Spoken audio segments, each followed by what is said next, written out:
What's going on, everybody, and welcome back to the channel now today. Hey, we're back with another highly recommended episode to react to on the Beer Biceps podcast, the Ranveer show.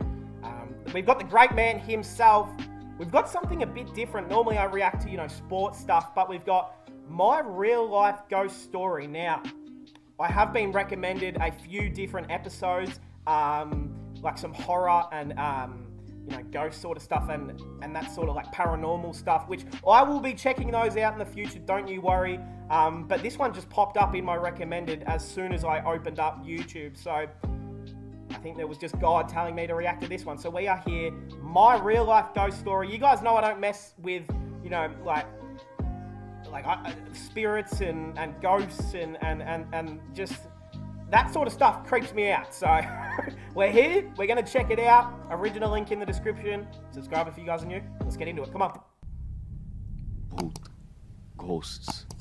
Something we've not spoken about on the podcast yet. And this is a story from my own life. Something I went through. Something I haven't spoken about on the internet. Here goes.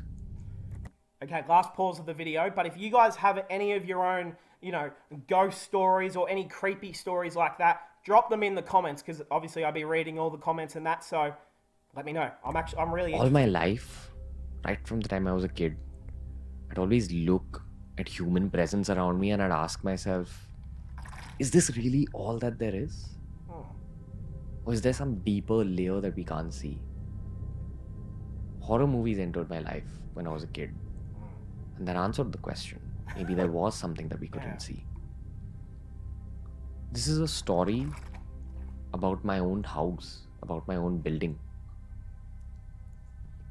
The house I grew up in had a hospital on the ground floor. It was a family-owned hospital of mine.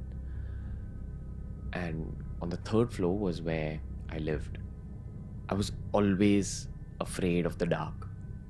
Even in my own house, in the corridor, I always felt like someone staring at me. If I were alone in any room which was dark, I always felt like there was some kind of energy with me staring at me. I think all of us go through a phase like that. And that's what I was just about to touch on, is that, like, thankfully I don't normally feel that way anymore. I'm actually okay with the dark and stuff like that. But especially when I was younger and I was like home alone and I'm like, it's dark and it's at night and stuff, I think that's pretty common, but I was just always thinking that there must be people outside the window looking at me. There must be people like spying, or it's like the intrusive thought sort of thing. I feel like I think we all go through a phase definitely. Than the rest of us. I couldn't sleep alone till I was about 19, 20 years old. Now, back when I was 11, there was this one time where I was sleeping next to my mum. My dad wasn't at home during that time. And this was also a time in my life where I was getting a lot of something called sleep paralysis. Yeah. For anyone who's had sleep paralysis, they know that this is one of the scariest things that can happen to you. Sleep paralysis is a scientific phenomenon where basically you half wake up while you're sleeping. Yeah. So in layman's terms, when you're sleeping, your brain signals to your muscular system not to move at all. It's a way for the body to protect itself. Basically means your body becomes paralyzed because of your mind. Yeah. So that if something's happening in your dreams, you don't move your body in reaction to that dream. It's your body's protection mechanism. But what happens sometimes with people who deal with sleep paralysis is that they'll open their eyes and they won't be able to move their body. They won't be able to scream if they want. They won't be able to make a sound.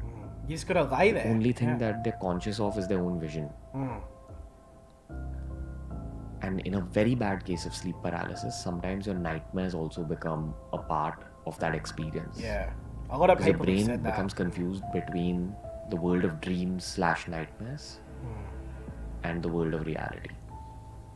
So while I did have a lot of sleep paralysis experiences, this one is the story of the scariest sleep paralysis experience. Wow, hey, touch wood, but I'm so thankful in my life. That is something that has always scared the F out of me when people have told me their experiences with sleep paralysis. And bro, I am so thankful. Touch wood. Where's some wood? Touch wood right there. That it never happens to me, because that shit must be draining for people as well who go through it on a lot. Like, man.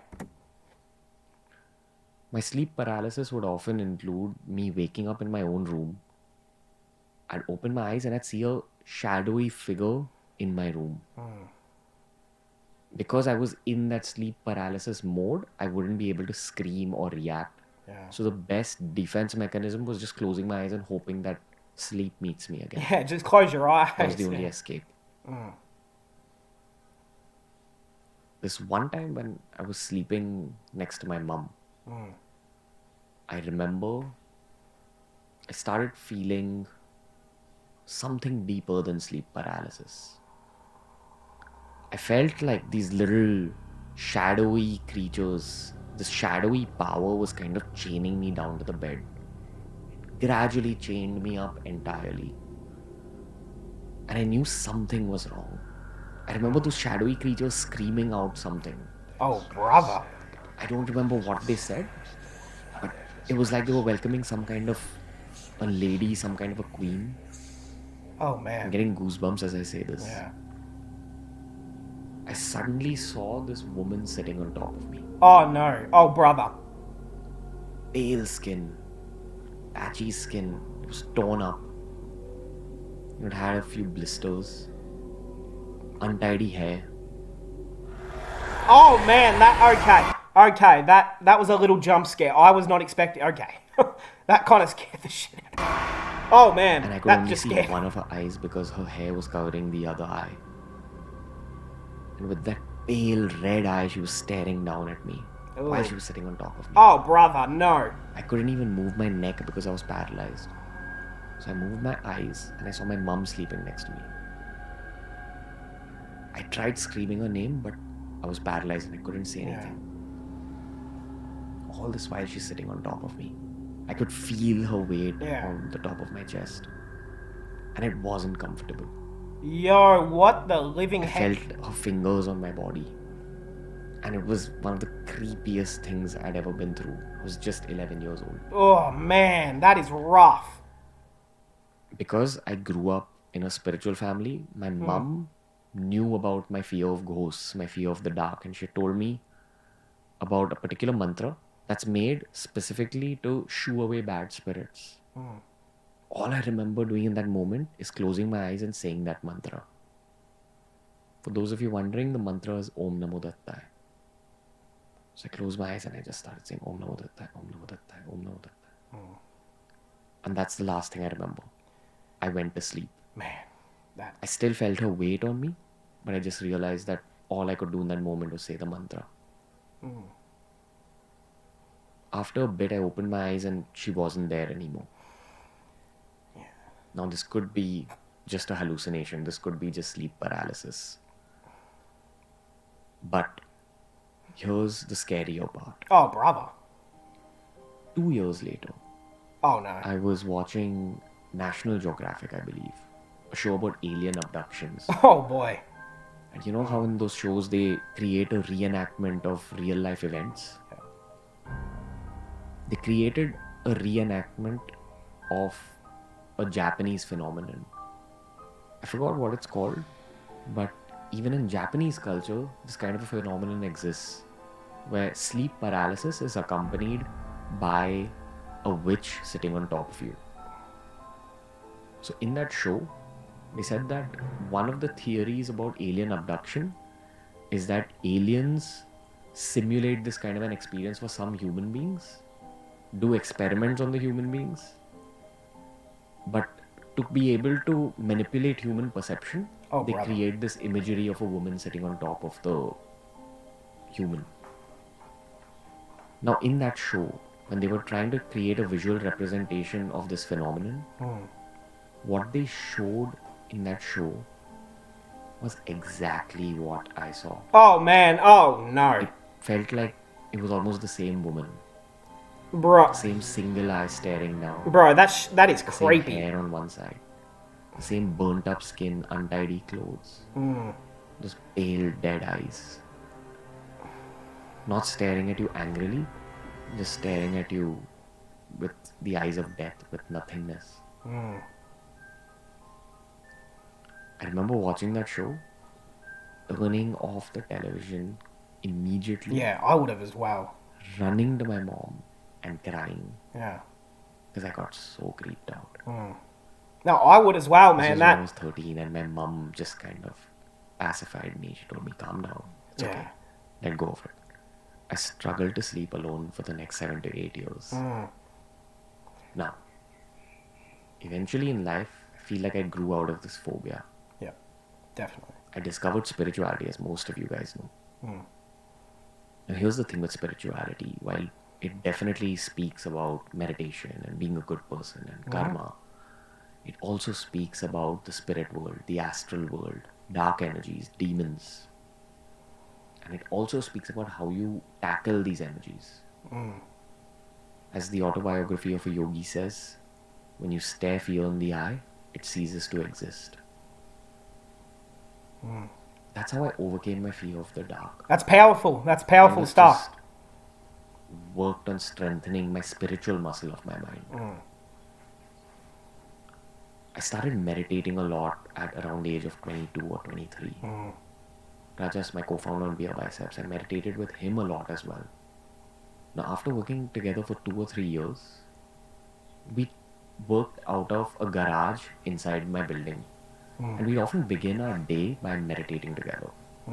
Just to kind of make our edit room a little more positive. Yeah, hey, meditation has got to be one of the most powerful, like, tools that is so underused on this planet. Like, I have meditated like maybe like 10 to 20 times in my life, and I swear it is the most helpful, calming, like, just to bring yourself back to ground, essentially. So, hey, if any of you guys or ladies or whoever deals with any sort of, it can be anxiety, depression, it can be a certain phobia, it can be a fear, it can be before you go for a job interview, like, it's just something that just brings you down. So if you guys have not tried it, I definitely recommend getting into it. It's super I beneficial remember this one for your time health. we meditated at night at about 12 a.m. Oh, You always meditate in darkness for deeper meditations. And usually meditations feel very positive. definitely. This particular meditation in my head was feeling extremely dark.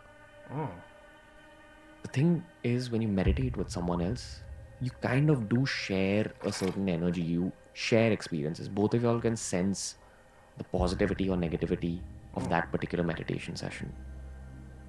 So while we were meditating, I definitely felt something dark. And that line from Autobiography of a Yogi kicked in. That if you stare fear in the eye, it ceases to exist. So I kept meditating. I even said that Om Namo Dattai mantra because I went back to that memory from the time I was 11 years old. And I felt like we pushed out some kind of a negative energy from that room and from the environment we were in, which was my building. After waking up from that meditation, I looked at Rajas. He looked at me.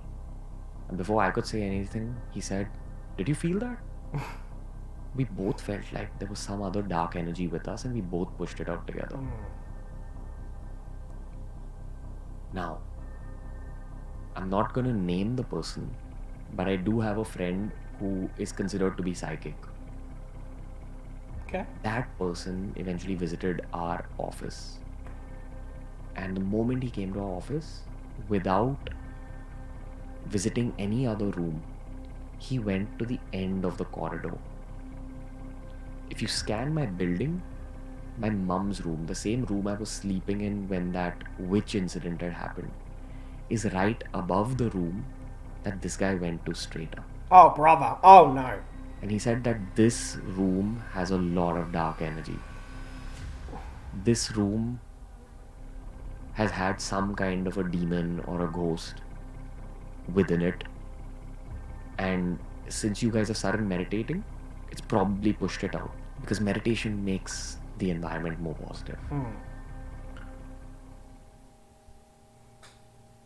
Now, I remember getting a little freaked out and I went to my grandfather, who is pretty much the owner of that building.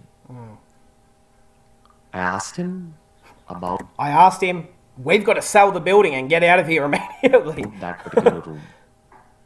Now, he had been running that hospital since the 1960s. Damn, 1960. He had a lot to say about that part of the building. He said that there were patients over that span of 50 years who said that sometimes at night they would feel a woman sitting on top of their chest. Oh, hell no. Oh, no. Patients would visit that hospital for their routine surgeries, and when they'd be recovering in those two rooms, some of them would even report that a woman pushed them off their hospital bed. Oh, brother. They'd see a flash of a really scary looking woman and it would go away. All this is right under the exact spot where I had that experience. Bro. As of now, that hospital is defunct. It's not being used. And fortunately, we don't feel that kind of a negative presence there. Since the day my psychic friend examined that building, we did pujas there, we did havans there, we lit candles there, just to kind of make the environment more positive. And here's another reason why I've embraced spirituality so strongly in my life. I felt the presence of darkness around me when I was a child. I felt the presence of darkness around me while I was growing up. I feel like everyone's scared of the dark. But my fear of the dark was something deeper than just the fear of a lack of light. Yeah. My fear of the dark was the fear of some entity that always stared at me right from the time I was a child till the time I was a teenager. Until I learned to just face it and go with it. Until I learned to push it out through the positivity of my spiritual practices.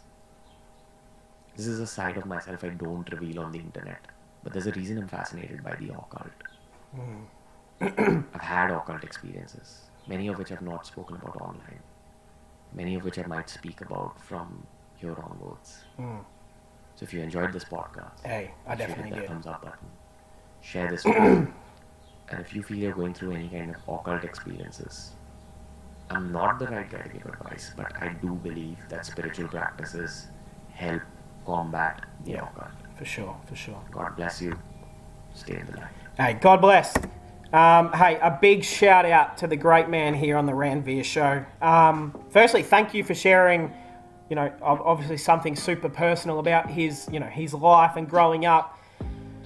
Man, I mean, I am just so positive that a lot of people watching this video right now have had, similar experiences or, something to do with whether it be ghosts, dark spirits of some sort. And, I think growing up, it can scare you obviously a lot more and upset you because you don't really know how to deal with it or what the heck is going on, or you just assume the worst when you're younger, which seems to be something that I've definitely learnt, from growing up, obviously. So, hey, this was a great podcast. I'm definitely going to check out the other horror podcasts and ghosts and stuff like that he's definitely got on the channel.